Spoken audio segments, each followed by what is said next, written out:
पथरौल नाम का एक छोटा सा शांत गांव था। चारों तरफ हरियाली थी, लेकिन उस गांव की खामोशी के पीछे कई अनकहे राज छुपे थे। उसी गांव में अमन नाम का 17 साल का लड़का रहता था। अमन की जिंदगी ने उसे बचपन से ही मजबूत बना दिया था। वह पैदा तो हुआ था, लेकिन उसी दिन उसकी माँ इस दुनिया से चली गई। माँ की कमी कभी पूरी नहीं हो सकी और पिता हरिदत्त ही उसकी पूरी दुनिया बन गए। लेकिन किस्मत को शायद यह भी मंजूर नहीं था। जब अमन सिर्फ 9 साल का था, उसके पिता जंगल से जड़ी बूटियां लाने गए और फिर कभी लौट कर नहीं आए। पूरा गांव जंगल छान मारा। दिन बीते, हफ्ते गुजरे, मगर हरिदत्त का कोई निशान नहीं मिला। उस दिन के बाद अमन सिर्फ अनाथ नहीं हुआ, बल्कि सवालों से घिर गया। अनकहा सहारा गांव के बुजुर्ग लखन चौधरी और उनकी पत्नी कमला देवी की कोई संतान नहीं थी। उन्होंने अमन को अपने घर के पास बनी एक जर्जर कुटिया में रहने दिया और बिना किसी दिखावे के उसका ख्याल रखने लगे। एक शाम कमला देवी उसके लिए खाना लेकर आई।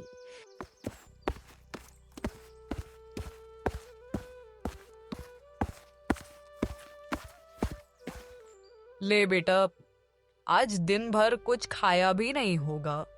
अमन ने थाली ली, लेकिन उसकी आंखें झुक गईं।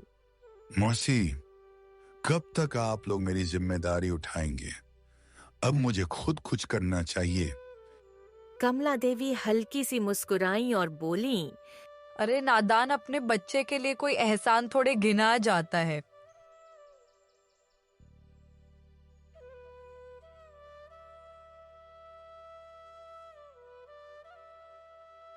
उस रात अमन देर तक सो नहीं पाया। उसने तय कर लिया, अब वह खुद अपने पैरों पर खड़ा होगा। अगली सुबह हाथ में पुरानी सी दरांती लेकर अमन उसी जंगल की ओर चल पड़ा, जहां उसके पिता आखिरी बार गए थे।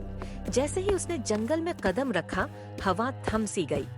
पत्तों की सरसराहट भी मानो सांस रोककर खड़ी हो गई। तभी एक पेड़ से काले पंखों वाली एक बड़ी चिड़िया उतरकर उसके सामने आ बैठी।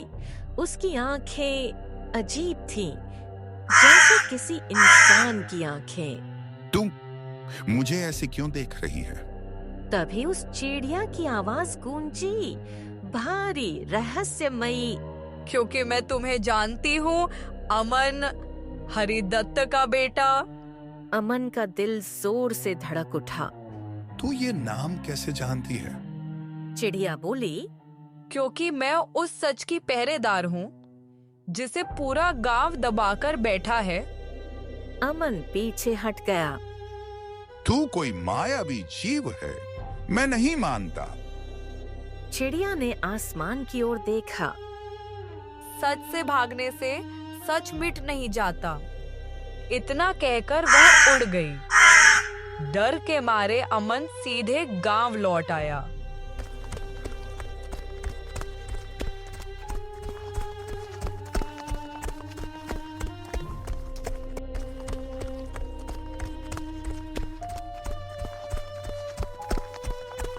लेकिन उस रात नींद उसकी आंखों से कोसों दूर थी। वही आवाज बार बार उसके कानों में गूंजती रही। अगली सुबह वह लखन चौधरी के पास पहुंचा।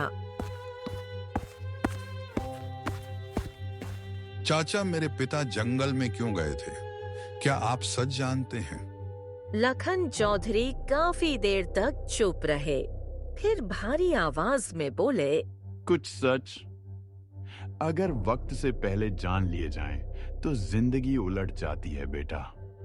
उसी पल अमन समझ गया। अमन ने चाची से सिर दर्द का बहाना बनाकर जंगल की पूरी बात अपने दिल में ही दबा ली। चाची ने ज्यादा सवाल नहीं किए, बस प्यार से उसके हाथ में खाना थमाया और धीमे कदमों से बाहर चली गईं। खाना खाने के बाद अमन कब नींद में डूब गया, उसे खुद भी पता नहीं चला। रात का डर, सुबह का साहस। सुबह जब उसकी आंख खुली तो दिल की धड़कन शांत थी। कल का डर अब एक सवाल में बदल चुका था। अमन खुद से बुदबुदाया,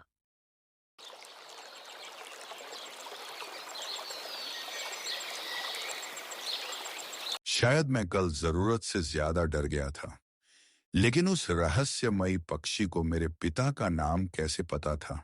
उसके दिमाग में एक एक बात जुड़ने लगी।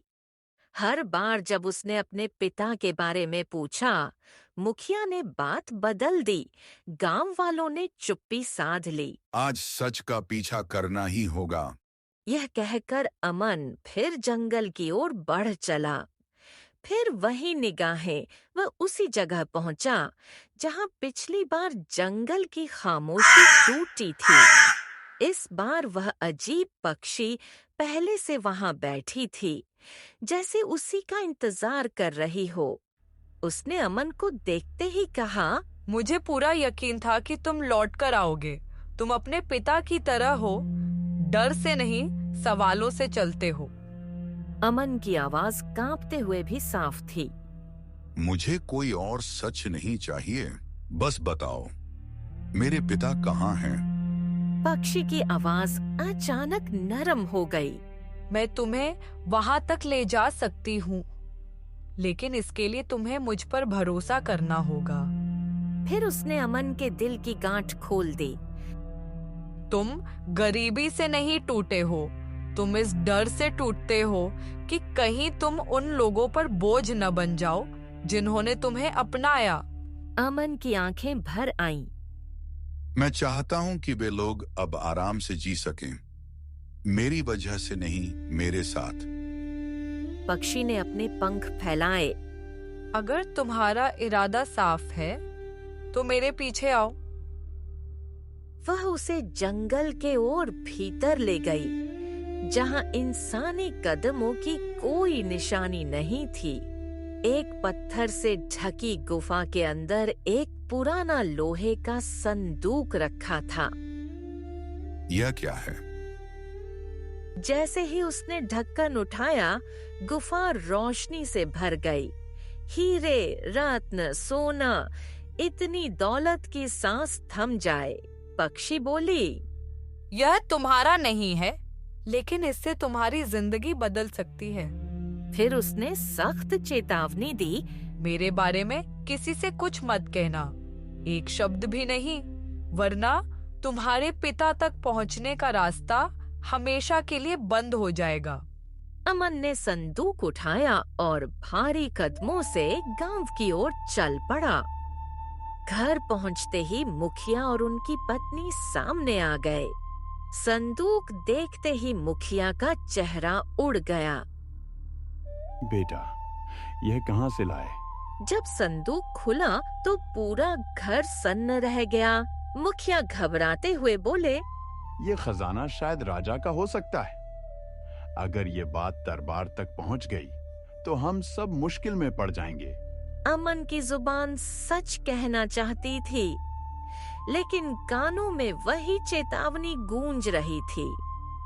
उसके लिए दौलत से ज्यादा कीमती था अपने पिता का सच। कुछ पल खामोशी रही, फिर अमन ने सिर झुका दिया। आप सही कह रहे हैं चाचा, हमें यह खजाना राजा को लौटा देना चाहिए। अगले ही दिन वे दरबार पहुंच गए। राजा के सामने संदूक रखते हुए मुखिया ने कहा, महाराज, यह बालक जंगल में लकड़ी काटने गया था, वहां इसे यह संदूक मिला। हमें लगा यह आपकी अमानत हो सकती है। राजा ने संदूक देखा, फिर अमन की आंखों में झांका। उस एक नजर में कुछ तो बदल गया और वहीं से अमन की किस्मत का असली खेल शुरू होने वाला था। दरबार में जैसे ही संदूक रखा गया, राजा की आंखों में अजीब सी चमक दौड़ गई। वह जानता था यह खजाना उसका नहीं है, लेकिन रत्नों की चमक उसके ज़मीर से तेज थी।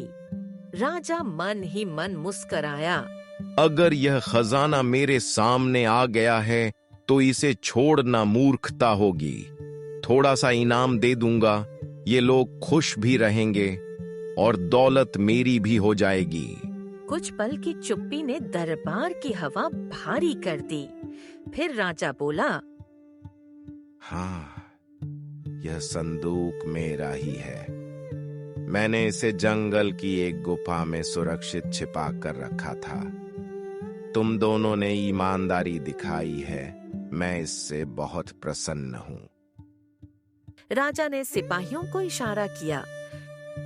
संदूक खजाने में रख दिया जाए और इन दोनों को इनाम दिया जाए, ताकि पूरे राज्य को पता चले ईमानदारी का फल मीठा होता है। सिपाही संदूक उठा ले गए। कुछ सिक्के हाथों में आए, लेकिन अमन का दिल और ज्यादा खाली हो गया।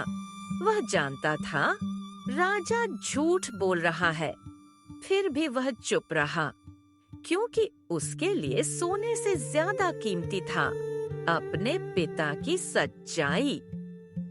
गांव लौटकर अमन ने बिना कुछ कहे अपने हिस्से का सारा धन मुखिया के हाथ में रख दिया। चाचा, आपने मुझे कभी पराया नहीं समझा। यह धन आप ही रखिए। मुखिया की आंखें भर आईं। वह कुछ बोल ही नहीं पाए।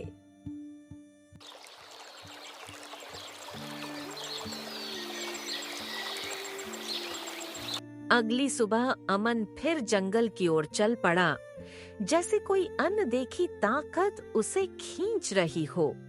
अजनबी साधु वह उसी जगह पहुंचा जहां वह रहस्यमयी पक्षी से मिलता था। आज वहां बरगद के नीचे एक वृद्ध साधु बैठा था। साधु ने आंखें खोलकर पूछा, वत्स, तुम कौन हो और इस जंगल में बार बार क्यों आते हो? अमन ने शांत स्वर में कहा, मैं हरिदत्त का बेटा हूं। इस जंगल से मेरा पुराना रिश्ता है। यह सुनते ही साधु का चेहरा पल भर के लिए बदल गया। उसने कुछ नहीं कहा, बस उठकर चला गया। फिर वही आवाज साधु के जाते ही हवा में पंखों की फड़फड़ाहट गूंजी। वही रहस्यमयी पक्षी अमन के सामने आ खड़ी हुई। उसकी आवाज सख्त थी। वह आदमी तुमसे क्या पूछ रहा था? बस नाम और पहचान। पक्षी बोली, वो साधु नहीं है, वो एक छलिया है। उससे दूर रहना। मुझे किसी से फर्क नहीं पड़ता। बस बताओ, मैं तुम्हें उस श्राप से कैसे मुक्त करूं? पक्षी उसे जंगल के सबसे गहरे हिस्से में एक छुपी हुई गुफा तक ले गई। वहां पत्थर के बीच एक कांच की शीशी रखी थी, जिसमें अजीब सी चमकता हुआ द्रव भरा था। पक्षी बोली, पूर्णिमा की रात आधी रात को आंखें बंद करके इस शीशी को तोड़ देना। क्या मैं अभी इसे तोड़ सकता हूं? नहीं। उसकी आवाज भारी हो गई। समय से पहले नहीं। इतना कहकर वह हवा में विलीन हो गई। अमन घर लौट रहा था कि उसे पीछे किसी के कदम सुनाई दिए। वह वही साधु था। साधु बोला, मैंने सब देख लिया है। वह पक्षी तुम्हें धोखा दे रही है। तुम्हारे पिता अब इस दुनिया में नहीं हैं। मैं सच्चे साधुओं का सम्मान करता हूं, लेकिन झूठ बोलने वालों का नहीं। मेरे रास्ते से हट जाओ। उसने साधु को दूर धकेला और बिना पीछे देखे घर की ओर बढ़ गया। साधु मुखिया के सामने पहुंचा। डरते हुए बोला, अगर वह पक्षी श्राप से मुक्त हो गई तो पूरे गांव पर आफत टूट पड़ेगी। एक भी इंसान नहीं बचेगा। मुखिया के पैरों तले जमीन खिसक गई। वे दौड़ते हुए अमन के घर पहुंचे।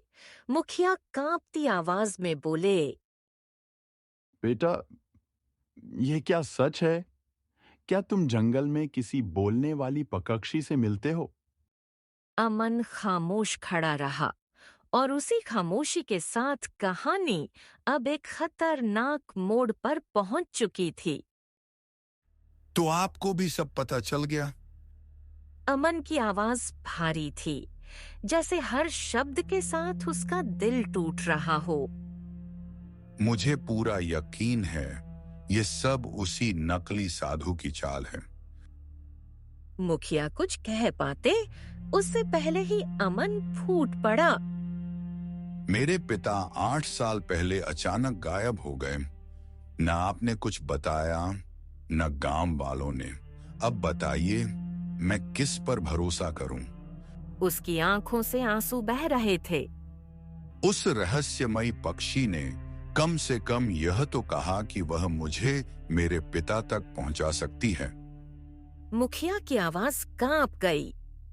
बेटा, तुम बहुत कुछ नहीं जानते। अमन गुस्से से बोला, क्योंकि आपने कभी बताया ही नहीं। अब देर हो चुकी है। आज पूर्णिमा है। आज मैं सच जानकर रहूंगा। उसी समय घर के बाहर वह साधु खड़ा था। उसके चेहरे पर डर था। अगर वह शीशी टूट गई तो सब खत्म हो जाएगा। दोनों बिना एक पल गंवाए जंगल की ओर दौड़ पड़े। गुफा के पास पहुंचकर साधु फुसफुसाया, यही वह जगह है। यहीं उस दुष्ट शक्ति को बरसों पहले कैद किया गया था। वे चट्टानों के पीछे छुप गए। थोड़ी देर बाद अमन वहां पहुंचा। अचानक पंखों की तेज आवाज गूंजी। वह रहस्यमयी पक्षी उसके सामने आ उतरी। वे दोनों यहाँ हैं। तुम्हें रोकने आए हैं। उनकी बात मत सुनना, वरना अपने पिता को कभी नहीं देख पाओगे। अमन का दिल कांप उठा। वह गुफा के भीतर गया और चमकती हुई शीशी अपने हाथों में उठा ली। उसका हाथ कांप रहा था। जैसे ही वह शीशी जमीन पर पटकने वाला था, रुको। मुखिया और साधु दोनों उसके सामने आ गए। साधु की आवाज कांप रही थी। वह पक्षी नहीं है, वह एक प्राचीन दुष्ट आत्मा है। फिर उसने वो सच बताया जो बरसों से दफन था। एक समय इस जंगल पर उसी शक्ति का राज था। जो भी यहां आता कभी लौट कर नहीं जाता। तुम्हारे पिता और मुखिया गांव को बचाने खड़े हुए। उसे बंद करने का बस एक ही रास्ता था, किसी एक का बलिदान। अमन की आंखें फैल गईं। तुम्हारे पिता खुद कुएं में कूद गए, तभी उसकी शक्ति इस शीशी में कैद हो सकी। पक्षी चीख उठी, झूठ है, ये सब तुम्हें डराने की चाल है। उसकी आवाज गूंज उठी। अगर मैं दुष्ट होती तो तुम्हारी मदद क्यों करती? तुम्हें खजाना क्यों देती? अमन का दिमाग सुन्न हो गया। बस एक पल की भूल, उसने शीशी जमीन पर फेंक दी। शीशी टूटते ही तेज आंधी चल पड़ी। आसमान लाल हो गया। जंगल कराह उठा और अगले ही पल वह पक्षी एक भयानक राक्षसी रूप में बदल गई। उसकी हंसी पूरे जंगल में गूंज गई। मूर्ख इंसान, अब मैं पूरी तरह आजाद हूँ। साधु चीख पड़ा। अब सिर्फ एक रास्ता बचा है, वही कुआं।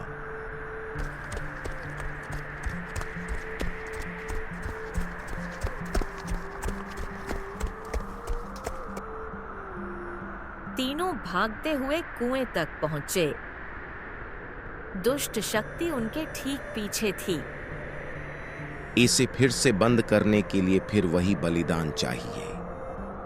यह सुनते ही अमन आगे बढ़ा। उसकी आवाज शांत थी। ये गलती मेरी थी और इसकी कीमत मैं ही चुकाऊंगा। मुखिया फूट फूट कर रो पड़े। नहीं बेटा, नहीं। अमन हल्का सा मुस्कुराया।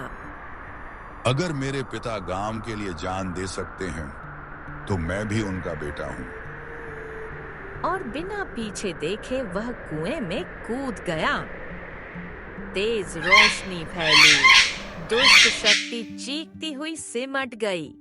साधु ने मंत्र पढ़ा, वह राक्षसी शक्ति एक साधारण पक्षी में बदल गई। इस बार बिना आवाज, बिना शक्ति। जंगल शांत हो गया। मुखिया देर तक कुएं के पास बैठे रोते रहे। गांव बच गया, लेकिन उन्होंने अपना बेटा खो दिया। आज भी गांव में कहा जाता है, पूर्णिमा की रात अगर उस कुएं के पास जाओ तो हवा में एक आवाज गूंजती है, डर से नहीं, सच से भागना सबसे ज्यादा खतरनाक होता है।